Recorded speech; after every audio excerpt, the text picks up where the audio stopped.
बात है आज 24 अप्रैल 2020 शुक्रवार हो चुका है और जानेंगे अपन इस वीडियो में आज देश भर की तमाम बड़ी खबरों और हेडलाइंस न्यूज बुलेटिन पर नजर डालेंगे। मोदी सरकार की तरफ से दोस्तों लॉकडाउन के दौरान 5 और बड़े फैसले लिए गए हैं जो आम आदमी के लिए जानना जरूरी है। इसके अलावा बैंक खाता धारकों के लिए भी अच्छी खबर है। अगर आपने बीमा पॉलिसी करा रखी तो भी आपके लिए एक गुड न्यूज है। और साथ ही दोस्तों देश और दुनिया भर में चल रही उस बीमारी को लेकर भी, चीनी वायरस को लेकर भी कुछ बड़ी खबरें अपडेट है। जानेंगे एक एक करके तमाम अपडेट्स को इस वीडियो में। बिल्कुल बने रहेगा हमारे साथ और एकदम पूरा लास्ट तक जरूर देखिएगा। मैं आपका बिना टाइम वेस्ट किए सीधे ले चलता हूँ आपको पहले अपडेट्स में। तो अच्छी खबर आप देख पा रहे होंगे कि लॉकडाउन के बीच ही सरकारी बैंक ने अपने करोड़ों ग्राहकों को एक तोहफा दिया और एक सर्विस को फ्री कर दिया। जी हाँ, तो दरअसल आपको बता दें पंजाब नेशनल बैंक ने ट्वीट करके भी ये बात की जानकारी दी है। दोस्तों अब आप पीएनबी से हर दिन 50,000 रूपए के तक का IMPS करोगे या नेट बैंकिंग किसी भी तरह का मोबाइल बैंकिंग ट्रांजेक्शन करोगे ना तो आपको 1 रुपए भी चार्ज नहीं देना पड़ेगा। IMPS पर लगने वाले चार्ज को पीएनबी ने पूरी तरह से खत्म कर दिया इस लिमिट तक। इससे पहले 5 रुपए प्लस GST देना पड़ता था, तो अब ये बिल्कुल फ्री रहेगा। चलिए अगला अपडेट आ रहा दोस्तों, दिल्ली सरकार ने मकान मालिकों को आदेश दिया कि मजदूरों और छात्रों से ना लें 1 महीने का किराया, क्योंकि अभी दोस्तों देश में संकट की घड़ी चल रही है और लॉकडाउन घोषित है। अर्थव्यवस्था भी चरमरा गई है और इसी बीच दिल्ली के मुख्यमंत्री अरविंद केजरीवाल सरकार ने सभी मकान मालिकों के लिए एक सख्त आदेश जारी कर दिया। इतने दिन तो दोस्तों सरकार सिर्फ रिक्वेस्ट अपील कर रही थी, लेकिन अब ये आदेश है और इसलिए मकान मालिक 1 महीने का किराया नहीं मांग सकते हैं। और उसके बाद भी अगर कोई मकान मालिक मजदूरों को या छात्रों को घर खाली करने का दबाव डालता है तो उन पर कार्रवाई की जाएगी डिजास्टर मैनेजमेंट एक्ट 2005 के तहत में। तो देख पा रहे कि चांद का हुआ दीदार, भारत के कुछ हिस्सों में आज से ही रमजान शुरू होने जा रहे हैं। जी हाँ, आपको पता होगा मुस्लिम भाइयों की ये सिस्टम रहता है कि अगर चांद दिख जाता एक दिन पहले तो फिर इस समय में आज से ही मतलब रमजान शुरू हो जाते हैं, राइट। तो ऐसे में भारत के कुछ हिस्सों में ये चांद दिख चुका है और आज से ही भारत के कई जगहों में कई राज्यों में रमजान शुरू होने जा रहे हैं, जिसमें प्रमुख रूप से शामिल है दोस्तों केरल में चांद का दीदार हो चुका है। ANI के ट्वीट के मुताबिक कर्नाटक के उडुपी और दक्षिण कन्नड़ जिलों में गुरुवार शाम को चांद दिख चुका है और चांद दिखने के बाद आज से यानी 24 अप्रैल से रोजा शुरू हो जाएंगे। रमजान का त्योहार जो मुस्लिम भाई लोग मनाते हैं वो आज से शुरू हो जाएगा। लेकिन सभी मुस्लिम भाइयों से दोस्तों रिक्वेस्ट और अपील है सरकार की तरफ से भी और हमारी तरफ से भी कि आप अपने त्योहार को बहुत अच्छे से मनाइएगा, सेलिब्रेट कीजिएगा। लेकिन अभी जो देश में ये परिस्थितियां और बीमारी का माहौल चल रहा है ना, इसके कुछ दिशा निर्देशों को पालन करते हुए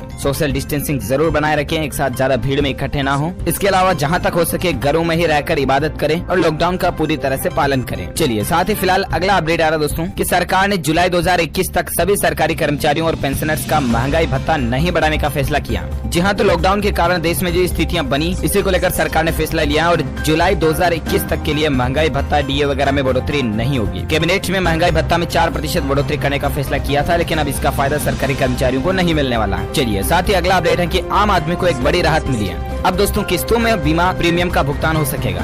जी हाँ, IRDA यानी कि भारतीय बीमा विनियामक प्राधिकरण ने एक आदेश जारी कर दिया सभी बीमा कंपनियों के लिए कि अब बीमा पॉलिसी धारक जो है ना वो एक साथ किस्त देने में अगर कैपेबल नहीं है तो वो अब किस्तों में किस्त दे सकते हैं। मतलब बीमा प्रीमियम की राशि भी और किस्तों में दे सकते हैं। यानी कि अगर 6 महीने के आप 6,000 रूपए जमा करवाते हो तो एक साथ 6,000 नहीं बल्कि आप महीने के 1,000 जमा करवा सकते हैं। इस तरह का सिस्टम अब आपको इंश्योरेंस प्रीमियम में मिलने लग जाएगा। चलिए साथ ही अगला अपडेट आ रहा है कि रमजान शुरू होने से पहले दोस्तों दुबई में देखिए गवर्नमेंट ने कितने अच्छे सख्त कानून लागू किए हैं। 10 से ज्यादा लोगों के जमा होने पर भी पाबंदी लगा दी है। रमजान का महीना शुरू होने जा रहा है और इस्लामिक देशों की मुश्किलें बढ़ गई हैं और इसी बीच दोस्तों दुबई सरकार ने गाइडलाइंस जारी कर दी हैं। सोशल डिस्टेंसिंग रखना जरूरी होगा, एक जगह जमा होकर नमाज पढ़ने पर भी रोक है। घर पर रहने वाले लोग घर में ही एक साथ नमाज पढ़ सकते हैं। जरूरी होने पर ही घर से बाहर निकले, बाहर निकलने पर मास्क लगाना जरूरी होगा। ये कुछ रूल्स लागू किए गए दोस्तों दुबई कंट्री के अंदर। और साथ ही फिलहाल अगला अपडेट आप देख पा रहे घर खरीदारों को LIC कंपनी की तरफ से एक बड़ा तोहफा मिला। होम लोन की ब्याज दर में कटौती हो चुकी है। जी हाँ दोस्तों, LIC हाउसिंग फाइनेंस जो है ना उसने अपने होम लोन की ब्याज दरों में कटौती कर दी है। सिविल स्कोर 800 या उससे अधिक होने पर 7.5% सालाना ब्याज दर पर ही लोन दिया जाएगा, जो कि पहले 8.10% था तो उसको अब 7.5% कर दिया।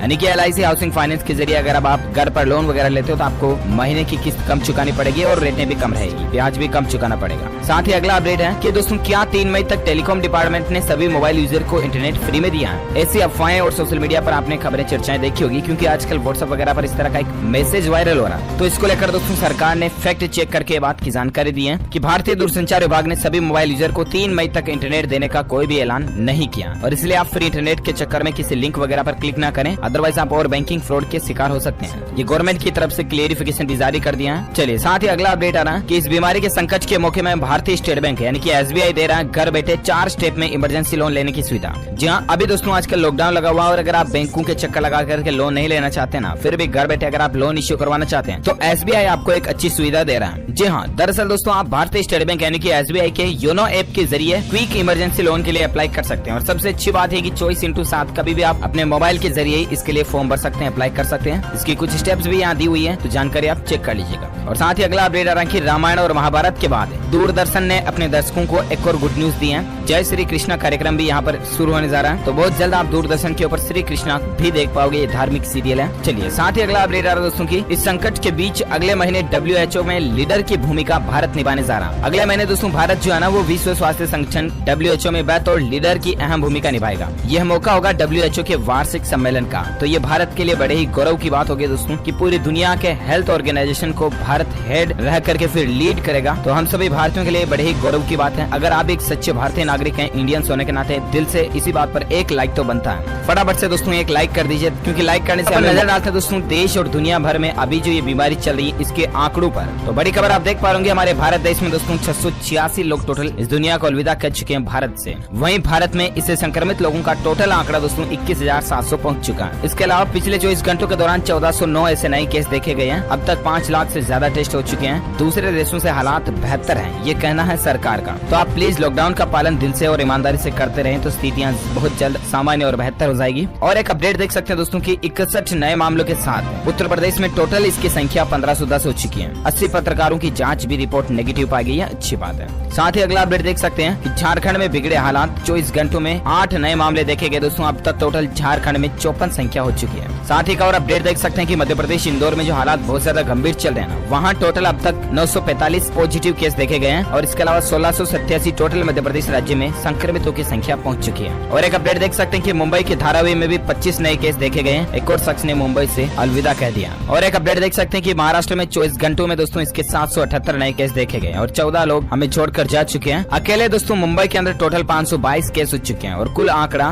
6427 तक पहुंच चुका है। साथ ही और एक अपडेट देख सकते हैं कि दर्जन देशों ने भारत से खरीदी थी हाइड्रोक्सी क्लोरोक्विन की दवाई। करोड़ों रुपए की दवाइयां दोस्तों भारत ने मदद के तौर पर इस मुश्किल की घड़ी में दी है। इससे पता चलता है कि भारत आखिर कितना दयाशील देश है और ये दुनिया को भी बात समझ में आ चुकी है। अब चलिए साथ ही अगला अपडेट आ रहा है दोस्तों की अमेरिका में दोस्तों पिछले 24 घंटों में 1738 लोग जो है वो बाय बाय कर चुके हैं इस दुनिया को। वही आंकड़ा 46,000 के पार पहुंच चुका है टोटल अमेरिका देश से इस दुनिया को अलविदा कहने वाले लोगों का। इसके अलावा दोस्तों टोटल तो 8.5 लाख से भी ज्यादा लोगों की संख्या अमेरिका में इस बीमारी से संक्रमितों की पहुंच चुकी है। और साथ ही फिलहाल अगला अपडेट आ रहा है दोस्तों की संपूर्ण भारत के अगले 24 घंटों के मौसम पूर्वानुमान की बात करें तो मौसम समाचार वेदर न्यूज अपडेट के तहत आप देख सकते हैं दोस्तों की अगले 24 घंटों के दौरान भारत के पूर्वोत्तर हिस्सों में हल्की से मध्यम बारिश हो सकती है। जी हाँ, पश्चिम बंगाल, सिक्किम, तटीय उड़ीसा, केरल, दक्षिण कर्नाटक और उत्तराखंड के कुछ जगहों पर भी बारिश होने की संभावना है। जम्मू कश्मीर, लद्दाख, हिमाचल प्रदेश में भी हल्की बारिश हो सकती है। इसके अलावा राजस्थान के कई स्थानों पर बारिश होने और धूल भरी आंधी चलने की संभावना भी है अगले 24 घंटों के दौरान। चलिए साथ ही अगला अपडेट आ रहा है दोस्तों हैदराबाद में मोबाइल टेस्टिंग लैब खुल चुकी है। DRDO ने इस बीमारी की जांच के लिए एक नया स्टेशन भी खोल दिया। यहाँ पर अच्छी बात है, हैदराबाद के रक्षा के क्षेत्र में रिसर्च करने वाली संस्था जो है DRDO उसने इसको लेकर एक टेस्टिंग लैब तैयार की है। साथ ही अगला अपडेट है कि कच्चे तेल में भारी गिरावट के बावजूद दोस्तों हमारे भारत के इन 2 राज्यों में 6 रुपए तक पेट्रोल डीजल महंगा हुआ है। और इसके पीछे वजह दोस्तों अभी जो देश और दुनिया में ये महामारी चल रही है यही है। तो दरअसल बात कुछ यूँ है कि कच्चे तेल में गिरावट के बावजूद असम और मेघालय इन 2 राज्यों की सरकारों ने पेट्रोल और डीजल पर टैक्स बढ़ा दिया। ये सरकार इस बीमारी के द्वारा हुए नुकसान की भरपाई के लिए टैक्स बढ़ा रही है। असम में अभी पेट्रोल का भाव 71 से बढ़कर सीधा 77 रुपए कुछ पैसे पहुंच चुका है। वहीं डीजल 65 से सीधा 70 पहुंच चुका है। और ये नए रेटें दोस्तों आज आधी रात से लागू हो चुकी है। इसके अलावा मेघालय में भी पेट्रोल का भाव 74 कुछ पैसे और डीजल 67 कुछ पैसे पहुंच चुका है। चलिए साथ ही फिलहाल अगला अपडेट आ रहा है कि इस बीमारी को लेकर देख सकते हैं कि सिलेंडर वाला आएगा तो 4 बातें भी सुनाएगा,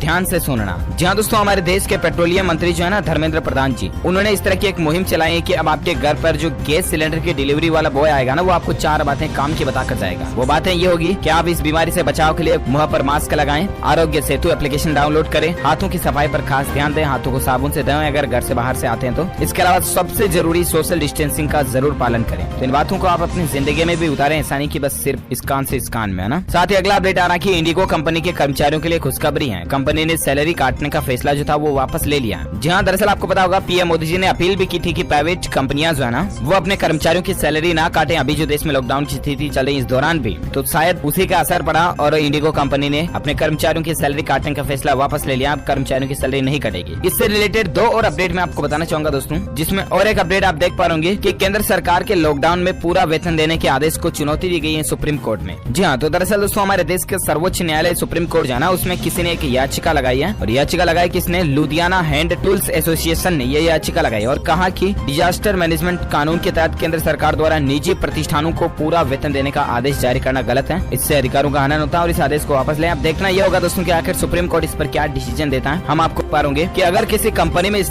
बीमारी से संबंधित पॉजिटिव आदमी मिलता है ना, तो कंपनी पर कोई भी आपराधिक मामला दर्ज नहीं होगा। ये सरकार की तरफ से क्लियरिफिकेशन किया गया है। केंद्रीय मंत्री प्रकाश जावड़ेकर की तरफ से कहा गया है कि ऐसा कोई भी कंपनी पर सख्त कानून नहीं होगा। और साथ ही अगला अपडेट है कि जर्मनी में अब शुरू होगा इस बीमारी को लेकर वैक्सीन का ह्यूमन ट्रायल। पिफिजर और दोस्तों बायोनटेक जो है ये मिल करके ह्यूमन ट्रायल करने जा रही है मानव पर, और बस भगवान ईश्वर करे जल्द से जल्द इसका वैक्सीन टीका मिल जाए, मानव जाति के लिए अच्छा होगा। और साथ ही अगला अपडेट देख पा रहे कि सरकार दोस्तों एक टेलीफोनिक सर्वे भी करवा रही है। हमने आपको कल भी बताया था, लेकिन आप में से फिर से भाई लोगों ने पूछा तो मैं आपको बता दूं दोस्तों, आजकल आपकी मोबाइल पर 1921 नंबर से फोन आ सकता है, जिसमें आपसे सर्वे पूछा जाएगा कि आपके आसपास ऐसे लोग हैं या नहीं है, आपके लक्षण क्या है, आपको सर्दी खांसी जुकाम हो रहा है या नहीं है। तो जो भी सही ऑप्शन हो वही आपको एक दबाना, 2 दबाना, जो भी आपको कहती है ना मशीन वो आपको दबाना और इस सर्वे में हिस्सा लेना आपको, ठीक है। सरकार इस तरह का सर्वे करवा रही है अलग अलग जनों के फोन करके। हो सकता है आपको कॉल आ चुका हो या नहीं आया तो आ भी सकता है, ठीक है। अगला अपडेट है दोस्तों, बिहार सरकार की तरफ से भी एक आदेश जारी कर दिया गया। बिहार राज्य में अब मास्क लगाना अनिवार्य हो चुका है और अगर आप इस नियम का उल्लंघन करते हैं तो आप पर सख्त कानून कार्रवाई की जाएगी। ये अच्छी बात है। और साथ ही अगला अपडेट आ रहा है कि राजस्थान सरकार जो है वो कोवासेट 00 मशीनें खरीदने जा रही है, जिससे कि इस बीमारी की जांच में और तेजी आएगी। ये राजस्थान के चिकित्सा व स्वास्थ्य मंत्री डॉक्टर रघु शर्मा ने बातें बताई है कि राजस्थान के मुख्यमंत्री अशोक गहलोत की 10,000 जाँच प्रतिदिन करने की सोच की ओर राजस्थान तेजी से बढ़ रहा है और इसलिए सरकार का यह फैसला है। साथ ही अगला अपडेट है कि मध्य प्रदेश में स्कूलों में 1 मई से लेकर 7 जून तक गर्मियों की छुट्टियां घोषित हो चुकी हैं। लॉकडाउन के कारण कैलेंडर को बदला गया। अच्छा, साथ ही अगला अपडेट देख सकते हैं कि ग्रीस जो कंट्री है ना, वहाँ पर भी दोस्तों लॉकडाउन को 4 मई तक बढ़ा दिया गया। वहीं तुर्की ने ब्रिटेन को पीपीई की मदद से सबको चौंका दिया। तो ये अंतर्राष्ट्रीय अपडेट्स चले कुछ है। और अगली खबर आप देख सकते हैं कि दोस्तों 33 करोड़ लोगों के खातों में सरकार ने जमा किए 31,235 करोड़ रुपए। किन किन को इसका फायदा मिला, तो जनधन खाता धारकों को, इसके अलावा किसानों को भी, बुजुर्गों व महिलाओं को पेंशन के रूप में भी। इस तरह से टोटल 33 करोड़ लोगों के खातों में सरकार ने अभी इस लॉकडाउन के दौरान 31,235 करोड़ रुपए डाल दिए। इसके एनालिसिस भी आप स्क्रीन पर देख सकते हैं, किन किन लोगों को क्या रेट से अलग अलग हिसाब से स्कीमों का फायदा मिला। और साथ ही अगला अपडेट देख पा रहे ऑटोमोबाइल इंडस्ट्री को लेकर दोस्तों टोयोटा ने लॉन्च की कॉम्पैक्ट एसयूवी यारिस क्रॉस। दमदार हाइब्रिड इंजन इसमें दिया हुआ है, एसयूवी है। हालांकि दोस्तों अभी ये भारत में लॉन्च नहीं हुई है, देखते हैं कब तक होती है। अच्छा, इसके अलावा अगला अपडेट देख सकते हैं कि सरकार ने कंपनियों को बड़ी राहत दी है। अब इस कानून में बदलाव करने का फैसला लिया गया। जी हाँ, प्राइवेट सेक्टर की जो कंपनियां उनके लिए सरकार ने राहत भरी खबर दी है। और दरअसल वो ये दोस्तों की कंपनियों को 6 महीने तक दिवालिया घोषित होने से राहत मिलेगी। अगर कंपनी अपना लोन वगैरह नहीं चुका पाती तो भी सरकार ने इसके लिए IBC यानी कि इंसॉल्वेंसी एंड बैंकरप्सी कोड में भी संशोधन कर दिया है। तो ये अच्छी बात है और इससे फायदा ये भी होगा दोस्तों की बैंक अगर लोन देते हैं कंपनियों को और कंपनियां 6 महीने तक नहीं भी चुका पाती तो दिवालिया वगैरह घोषित नहीं होगी। इससे लोगों को रोजगार मिलते रहेंगे, MSME वगैरह सेक्टर को भी फायदा होगा। ओके दोस्तों, तो इसी कड़ी में ये आज की बड़ी खबरें, मुख्य समाचार, today breaking news, India news headlines news का अपडेट वीडियो